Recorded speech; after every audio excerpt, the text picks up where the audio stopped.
ojúmọ́ ayọ̀ fẹ́yìn tèmi ṣàlàfíà ni mo bá yín lẹ́ni mo fẹ́ sọ̀rọ̀ lórí bàbá wa ọ̀gá everybody K1 the ultimate mi kì í máa sábà sọ̀rọ̀ lórí bàbá ṣùgbọ́n ṣé mo pé K1 the ultimate remains the best Fuji musician ever lẹ́yìn tàbá yọwọ́ late Dr. Sikiru Ayinde Barrister tó jẹ́ bàbá K1 the ultimate tá a yọwọ́ General Kollington Ayinla òun ni K1 ṣe jẹ́ number 3 but lọ́wọ́lọ́wọ́ bàbá K1 kò láfiwé kò láfijọ́ is incomparable nínú àwọn tó ń kọ Fuji lásìkò yìí K1 bàbá àgbàlagbà ni o nǹkan kan ṣẹlẹ̀ nígbà tí mo ṣe analysis lórí àwọn tí wọ́n stream àwọn olórin Fuji tí wọ́n stream jù lórí Audiomack jẹ́ platform tí ọ̀pọ̀lọpọ̀ Nigerians tí wọ́n sábà ti máa ń stream orin tó common dáadáa láàrin wa ilé Audiomack so ìgbà tí wọ́n ṣe research yẹn nǹkan tí mo expect fún K1 kọ́ ni mo bá I was expecting like pé kí Pasuma kó máa lead àbí kí Saheed Òṣùpá kó máa lead but bàtí mo wá dórí platforms tí mo check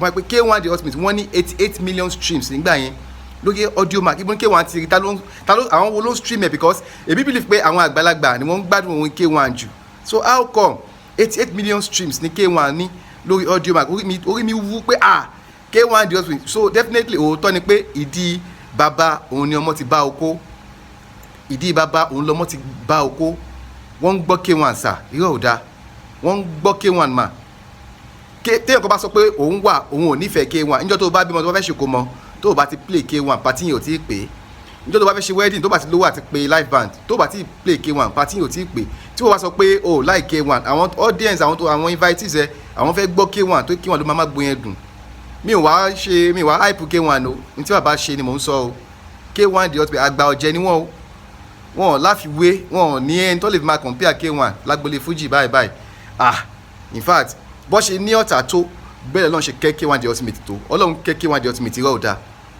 ọlọ́run kẹ́ K1 the ultimate mo wo live wọn kan mo fẹ́ máa play live yẹn fẹ́yìn olólùfẹ́ mi kájọ jẹ gbádùn ẹ̀ papọ̀ wọ́n ṣe live yẹn ní 1999 nílùú London tẹ báyìí báwọn yẹn ṣe bó ṣe ń flow pẹ̀lú K1 the ultimate like in fact 1999 nílùú London àwọn èèyàn ń flow pẹ̀lú K1 the ultimate ẹ mọ̀ pé tẹ báwọn yẹn gan ṣe ṣùjọ ẹ mọ̀ pé olórin wọn fẹ́ gbọ́n tó fẹ́ wí ọlọ́run kẹ́ K1 the ultimate pé voice wọn nìkan lásán kọ́kọ́ máa ṣe acapella láìlú nǹkan inú yìí máa dùn oyin máa wú ní máa dùn ní K1 ọlọ́run ní ohun yẹn jẹ́ gbogbo ẹ lólùfẹ́ K1 the ultimate ẹ jẹ́ ká jọ gbádùn life yìí.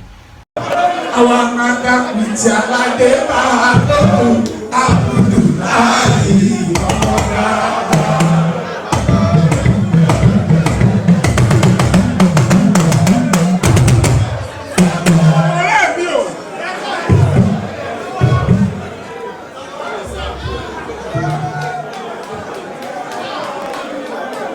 Oníṣẹ́ni pé mi lé ká tó ṣe fàájì síwájú dàpọ̀ tí jẹ́ Saheed ọ̀rẹ́ mi kọ́ ìgbé àbúrò ọmọ Barrister lọ́yà kọ́ ìgbé. Àwàrò mi rẹ̀ bákọ́lì Kàbírù àwàrò mi rẹ̀ o.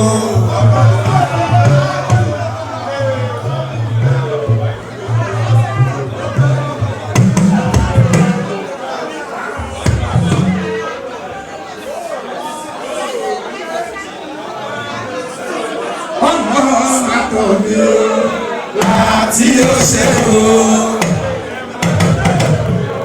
ọmọ àtọ̀bí láti ó ṣe o. bàbá mi kíkà ní ọ̀rẹ́ mi àdàbọ̀.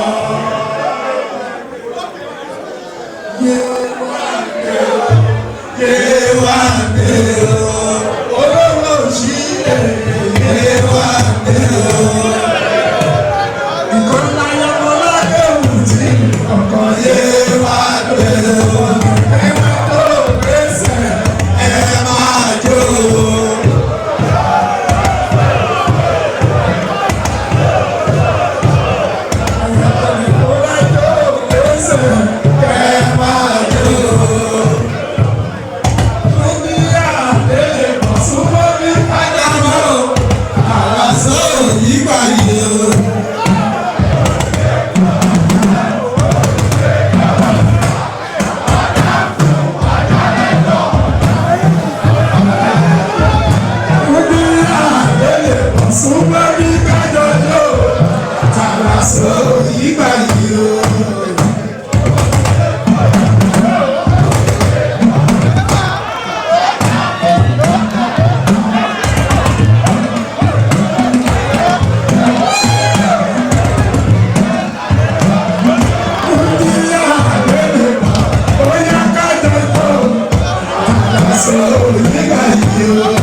bàbá Rámọ́tà mi.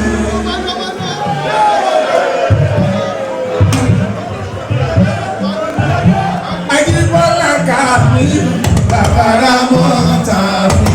Bàmí kékeré. Bàmí kékeré sọ́ba mi kó sá. Bàmí kékeré. Bàmí kékeré sọ́ba mi kó sá. Bàmí kékeré. Akúndùmá ti tàn án lọ́wọ́ ẹ̀rí dáadáa. Bàbá bá ti jalade máa lókun. Akúndùmá yìí kọ́ dáadáa. Bàbá bá ti jalade máa lókun. Akúndùmá yìí kọ́ dáadáa. Bàbá bá ti jalade máa lókun. Akúndùmá yìí kọ́ dáadáa.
Sọ̀rọ̀ ọ̀pọ̀ àwọn ọmọ ìdílé àwọn ọmọ